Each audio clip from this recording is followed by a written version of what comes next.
Okay. तर आपण 2 stock निवडलेले आहेत. एकने ब्रेकआउट केला. मोठी कॅन्डल असल्यामुळे आपण इथे एंट्री घेऊ शकत नाही. ठीक आहे. हा जर रिटेस्टसाठी या लेव्हलवरती येत असेल, तर आपण एंट्री याच्यामध्ये घेऊ शकतो अपसाईड. ठीक आहे. सो वेट करूयात. आणि हा जो दुसरा स्टॉक आहे, याच्यामध्ये अशा प्रकारे एक रेंज बनवलेली आहे.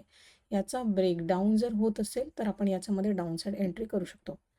तर दोघांपैकी कोण आपल्याला एंट्री देतो ते बघूयात.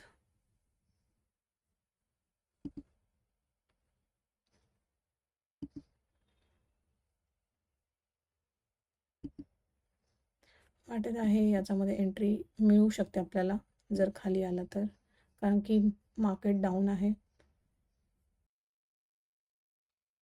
ओके. आपण इथे एंट्री करू शकतो. थोडं आणखी खाली मिळेल तर आणखीच बेस्ट राहील. येस.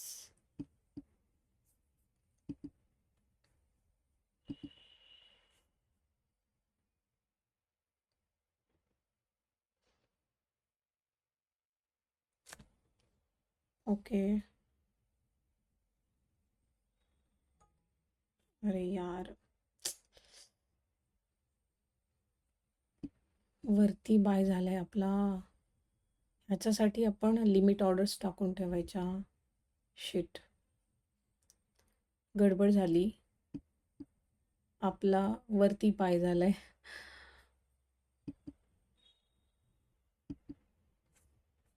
इथे वगैरे बघा, आपण इथे ऑर्डर प्लेस करायला गेलो, पण जेव्हा मार्केट प्राईजवरती आपण बाय करतो त्यावेळेला वरती बाय होऊन जातो. ठीक आहे. तर आपला वरती बाय झालाय हा. इथेच कुठे ऑर्डर आपली एक्झिक्यूट व्हायला पाहिजे होती. चला, हरकत नाही.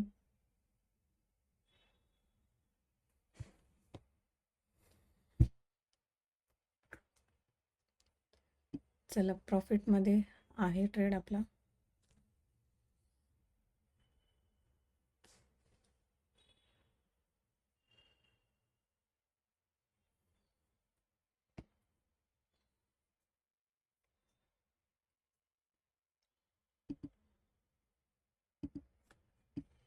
स्टॉप लॉस आपला मोठा बनला याच्यामध्ये. आपली एंट्री इथे झाली असती. ओ माय गॉड, इथे एंट्री झाली असती तर आपला स्टॉप लॉस हा होता. तर आता जो आपला स्टॉप लॉस आहे तो आहे आपला जवळपास 2500पर्यंत हा आला. 2500 रुपीजपर्यंत तर आपण निघून जाऊयात. त्याच्या अगेन्स्ट आपण 4000 इथे घेऊ शकतो. ठीक आहे. 4000 वगैरे प्रॉफिट मिळायला आपण निघून जाऊयात. इन्व्हेस्टमेंट कमी आहे. 60,000च्या जवळपास आपली इन्व्हेस्टमेंट आहे याच्यामध्ये.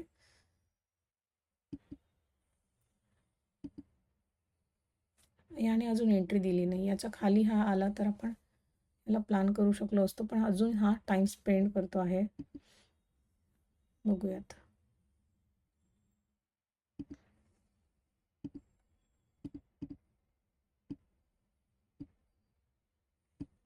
ओके, राऊंड लेवल आहे इथे.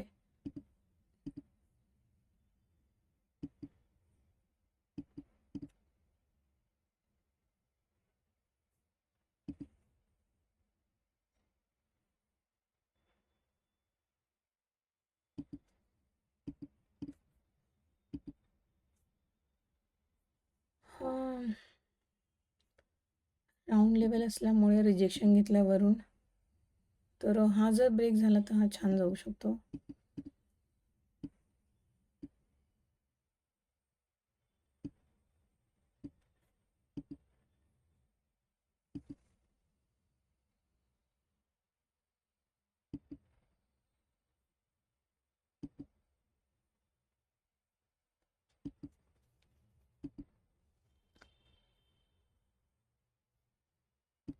एंट्री थोडी आपली वर झाली.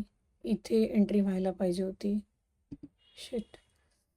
आणि ब्रेकआउट केला इथे. आपण या कॅन्डलमध्ये न जाता, इथे न जाता आपण वेट केला प्रॉपरली ह्याला खाली येण्याचा. आलेलाही होता, पण काय असतं की इथे जी आहे आपण काय लिमिट ऑर्डर टाकून ठेवायची असते. जो स्टॉप लॉस आहे त्याच्या थोड्याशा वरती लिमिट ऑर्डर टाकायची. आज गडबड झाली. आज माझ्या हातातून ट्रेड सुटले चांगले चांगले. जे मी काढून ठेवलेले होते अगदी छान. हे बघा, हा काढून ठेवला होता. याची एंट्री इथे होती आणि हा शार्पली खाली आला. इथे छान प्रॉफिट करून आपण निघून गेलो असतो.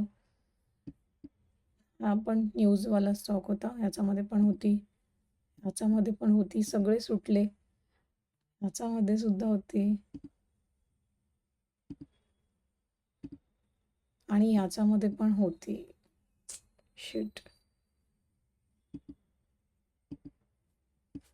चला, होतं कधी कधी. चांगले चांगले ट्रेड सुटले हातातून. बघूयात काय होते आज. एक तर एसएल किंवा टार्गेट. जे बिगिनर्स लोक असतात ते काय करतात की मोठी कॅन्डल दिसत असेल तर त्यांना असं वाटतं की स्टॉक बुलिश आहे, चांगला वरती गेला आहे आणि इथे कुठे वरती वगैरे बाय करून घेतात किंवा अशा 2-3 कॅन्डल बनल्या तर वरती बाय करतात आणि तिथून मग प्रॉफिट बुकिंग येऊन जाते. म्हणून स्टॉकला एकतर जायच्या आधीच आपल्याला काय करावं लागतं, त्याच्यामध्ये बसावं लागतं की जी रॅली आहे, जो मुवमेंट आहे तो कॅप्चर झाला पाहिजे. ह्याच्यामध्ये एंट्री होती पण कॅन्डल मोठी असल्यामुळे हा थोडासा वरती गेला असता तर इथे कुठे मला मिळाला असता तर मी छान घेतलं असतं याला. सो या लेवलच्या वरती ह्याने क्लोज केलं तर हा शार्प वरती निघू शकतो. आणि जो ब्रेकआउट आहे याच्यामध्ये, हा आपण याला डेलीवरती बघूयात, वीकलीवरती बघूयात आपण याला. खूप मोठ्या चार्ट पॅटर्नचा इथे ब्रेकआउट झालेला आहे. सस्टेन झाला पाहिजे जस्ट.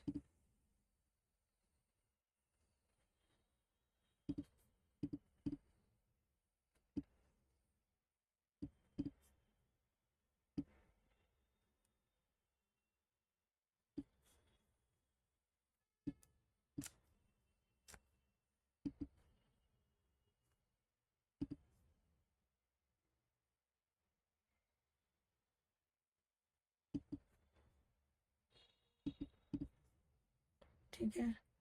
इथे जे आहे चांगला पॅटर्नचा ब्रेकआउट झालेला आहे. इथे ब्रेकआउट करून स्टॉकने इथे काय केलं, टाइम स्पेंड केलं आणि ब्रेकआउट.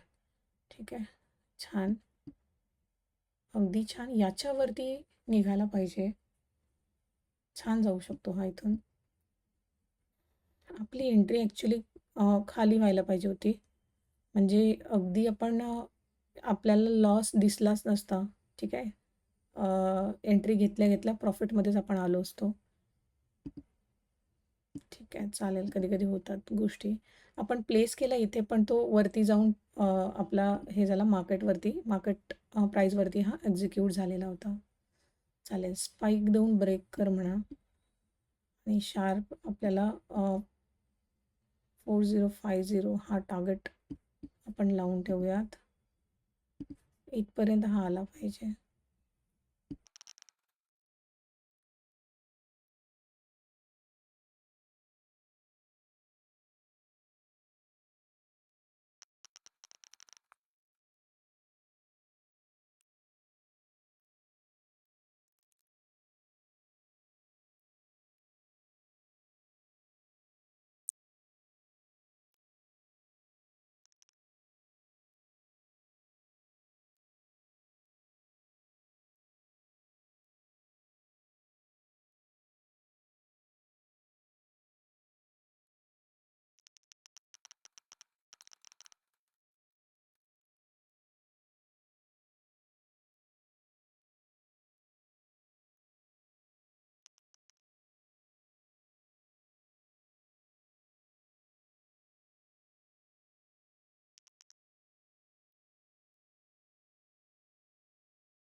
एवढा चांगला ब्रेकआउट आहे. हा पूर्ण दिवस या लेवलवरती सस्टेन करत होता. तर ब्रेकआउट तर चांगला झालेला आहे पण हा सस्टेन करायला पाहिजे. एकतर हा रिटेस्टसाठी या लेवलपर्यंत येऊ शकतो आणि इथून परत निघू शकतो किंवा याने इथूनच वरती निघायला पाहिजे. ठीक आहे. हा जो लो याने लावलेला आहे याचा इथूनच हा फिरला पाहिजे. अपसाईड इथूनच हा गेला पाहिजे. बघूयात. निफ्टी निगेटिव्ह आहे, त्यामुळे थोडा प्रॉब्लेम येतो आहे याला. हा डाऊन साईडसाठी आपण काढला होता, पण बघा याने एंट्री दिली नाही डाऊन साईड आणि वरती निघून गेलेला आहे. हरकत नाही, आपण SL किंवा टार्गेट घेऊयात. बघूयात काय होतं ते. आता ह्याने इथे रिटेस्ट साठी हा आलेला आहे. इथून हा वरती गेला पाहिजे. ठीक आहे. इथून जर हा खाली आला तर आपण SL घेऊन घेऊयात. ट्राय केलं याने इथे, पण इथे राऊंड लेवल असल्यामुळे ब्रेक करू शकला नाही. ठीक आहे. तर हा इथे ॲक्च्युली आपली एंट्रीसुद्धा इथे आपण जर नसेल केली तर आपण इथे एंट्री करू शकतो. इथून वरती निघण्याचे चान्सेस असतात, कारण की काय आहे, हा जो रेजिस्टन्स आहे हा इथे सपोर्टचं काम करू शकतो. ठीक आहे. सेम कॅन्डलची क्लोजिंग इम्पॉर्टंट आहे. सेम कॅन्डलची क्लोजिंग इम्पॉर्टंट आहे. इथे कुठे क्लोज केलं तर ओके, इथे कुठे खाली येऊन क्लोज केलं तर हा खाली सुद्धा येऊ शकतो. क्लोजिंग इम्पॉर्टंट आहे या कॅन्डलची.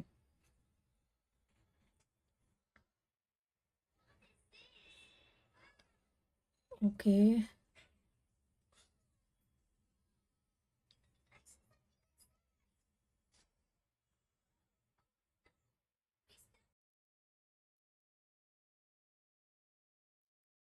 या कॅन्डलचा लो जर याने ब्रेक केला तर आपण निघून जाऊयात. एक्झिट केलाय, एक्झिट केलाय, ट्रेड एक्झिट केलाय. 3000चा लॉस घेतला आपण इथे. चांगला ब्रेकआउट करून हा खाली आलेला आहे. चालेल. ओके, 3000चा आपला लॉस बुक झालेला आहे आज ट्रेडमध्ये. ठीक आहे. चांगला आपला इथे प्रॉफिट पण होता, पण तो प्रॉफिट इनफ नसतो, म्हणून एकतर SL किंवा टार्गेटवरती निघायचं. मी माझ्या इन्व्हेस्टमेंटच्या हिशोबाने मला ॲटलिस्ट 4000 तरी मिळायला पाहिजे होते इथे. चालेल, हरकत नाही, कधी कधी होतात गोष्टी. परत सपोर्ट घेईल तर बनू शकते एंट्री ह्याचाच मध्ये सेम ट्रेडमध्ये, पण आज मार्केट निगेटिव्ह आहे तर रिस्क आपण अवॉइड करूयात. ठीक आहे. डन फॉर द डे करून घेऊयात. Done for the day. चला, या ट्रेडमधून तुम्हाला काहीतरी व्हॅल्यू मिळाली असेल अशी आशा करते. आणि आपला हा जो व्हिडिओ आहे तुम्हाला आवडला असेल तर लाईक कराल. चॅनलवर नवीन असाल तर सबस्क्राईब करून घ्या चॅनलला आणि शेअर करा तुमच्या फ्रेंड्ससोबत आणि फॅमिली मेंबर्ससोबत. सो भेटूया नेक्स्ट व्हिडिओमध्ये. Good bye. Thank you.